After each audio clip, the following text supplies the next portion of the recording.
Dragonknights. The origin of the Dragonknights is traced to the first Akaviri invasion in the First Era 2700 year, when the Akaviri met Riemann at Pale Pass.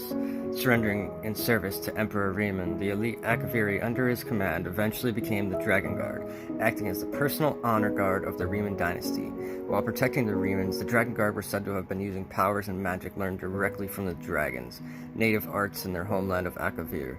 After the assassination of Riemann Cyril III, however, the Dragon Guard was officially disbanded out of shame until Versailles reinstated them, this time serving as secret intelligence rather than an honor guard directly, losing their capacity for dragon magic. Even so, a former Grand Master of the Dragon Guard made sure that his martial arts survived into the Second Era, and instructed his disciples to teach the arts and spread it themselves. The disciples came to be known as the Dragonknights, masters of magic mirror, that of dragons.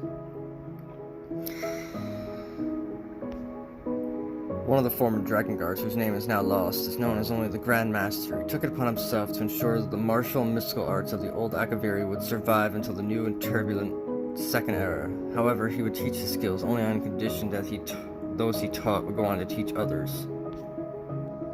To get a further look in the Dragonknights, one must look at the lore book, Child of the Mundus. As you are a child of the Mundus, you shall learn to tap the powers of its very heart. With your feet upon the earth of the world that gave you birth, you shall feel its support. You may partake of its power. You will summon its essence for weal and for woe. With the strength of stone, you will find armor against attacks and aid to assist allies. You will scorch your enemies with the heat of molten rock, and choke them with the clouds of ash. You will reinforce your cohorts and make them as metal, petrify your opponents and make them as masonry.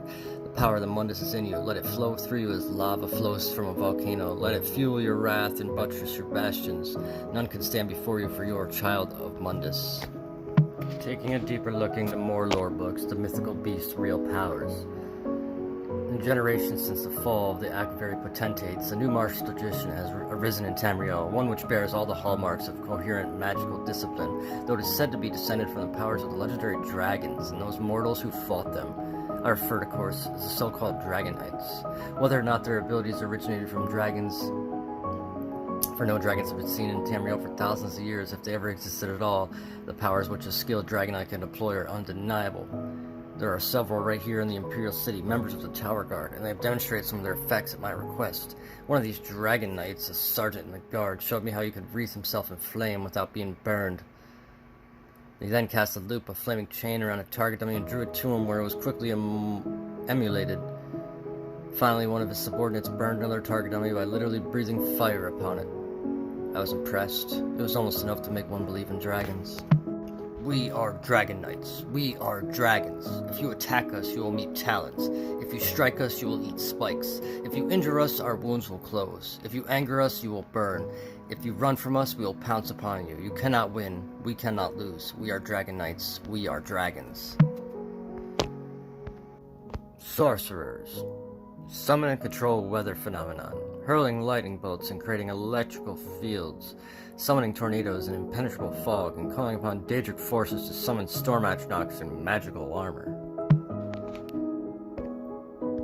Many people have misconceptions of sorcerers, insofar as it negates, drains, and preys upon the magic and power of other mages. Knowledge of dark magic is a necessary safeguard that enables the reining in of rogue sorcerers, insomuch as it replicates some of the deleterious effects of spellcast by inequitable Daedra. Knowledge of dark magic is a useful tool for learning how to counter said effects, whereas its application is regarded by the ignorant as frightful and loathsome. Use of dark magic to inflict condemned punishment upon transgressors is a good deterrent to crime and therefore a social good. The mage can cloak him or herself in an aura of lightning that will turn aside certain physical and magical attacks, as well as shocking nearby enemies. Lightning can be cast on a surface in the form of a ruin that will explode if touched, or after a certain delay. A wizard could cast a bolt to a nearby target and then instantly ride the lightning to that destination.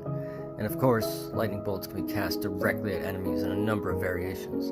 It is possible, I suppose, that ways to manipulate frost and flame will be discovered that make those elemental magics as flexible as shock,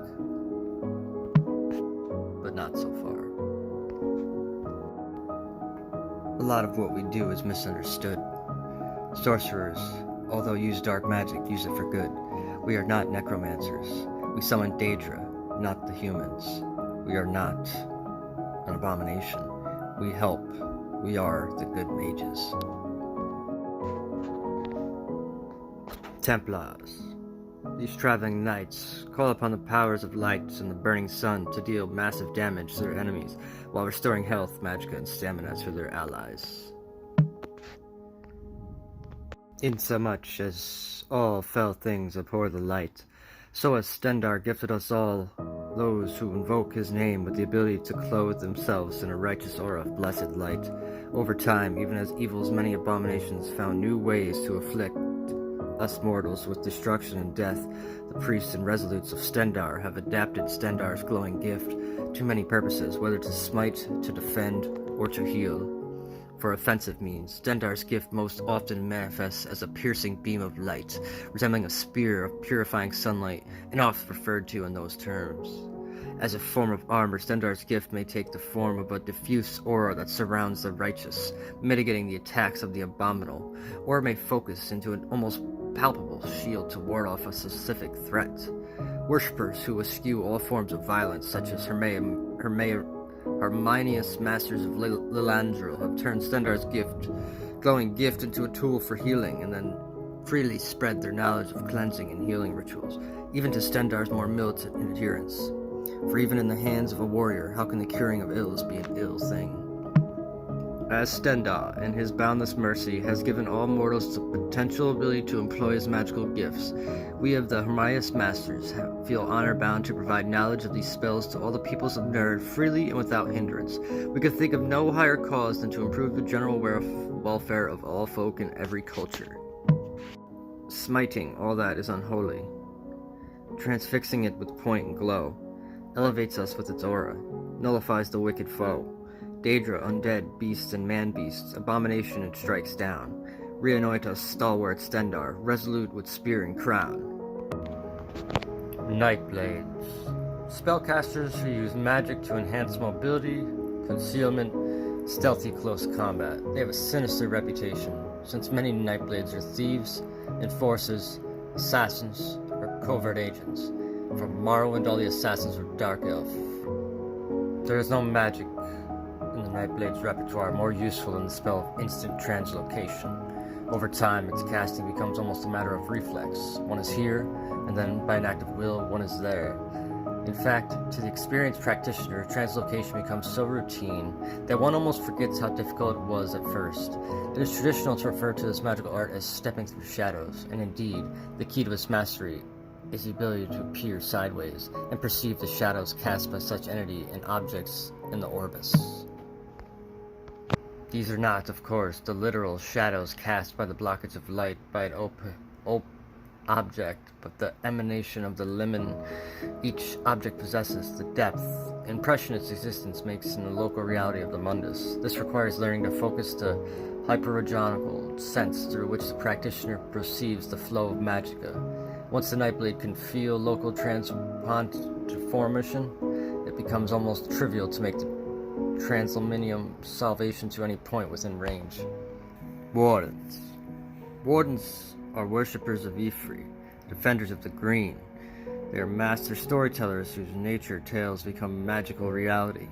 Wardens weave spells to cause plants and fungi to grow rapidly. They can also call animals to come to their aid and wield frost spells to combat their foes. Scala, Phrastus of Elnahera, once declared that wardens are nothing more than a militant group of wood elf priests known as spinners, though this is contested by his rival, Lady Cinnabar of Tanith, as being far from the truth. Both groups may worship Ifrit, but wardens are more than willing to shed the blood of those who seek to harm the wilds. There have been reports of wardens attacking gangs and even full outposts in retaliation for harm done to Ifrit's domain. Wardens draw upon the environment to change and shape reality, and cast powerful spells utilizing conjuration or alteration magic, which is again different from their counterparts found in Valenwood. The Wardens as a whole do not bow to any specific organized group or guild. Wardens are also not typically Bosmer, in spite of misconceptions. Members of all races have been found protecting Tamriel's wilds. They do not follow the Green Pact either, as they are willing, both Warden and Wood Elf, as they're both willing to make full use of nature's bounty to survive. Only one of the wardens whose identity has been made public as Boldak, a Redguard warrior on nature's behalf who was sent by Vivek to help Nehru Virian assassinate the Grand Master of the Morag Tong. At some point in history before the war, a Wayrest blacksmith began to breathe and honor a fallen warden. The Sigil Order created magical gauntlets named after them, suited to the usage of nature-based magic. In the Second Era, tattoos symbolizing the intertwining of all life forms were popular among those who felt a connection with nature and Tamriel, including wardens. Necromancers. Masters of Death. Necromancers can call upon corpses to serve as undead thralls and weave ghostly spells to both harm and heal. Necromancy, commonly called the Black Arts, has a history that dates back before recorded time.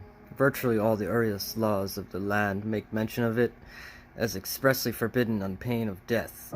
Independent practitioners of the arts of sorcery, however, continued to study. The Sigil Order of the Isle of Artaeum, precursor to the Mages Guild, forbade its use, not only because it was dangerous,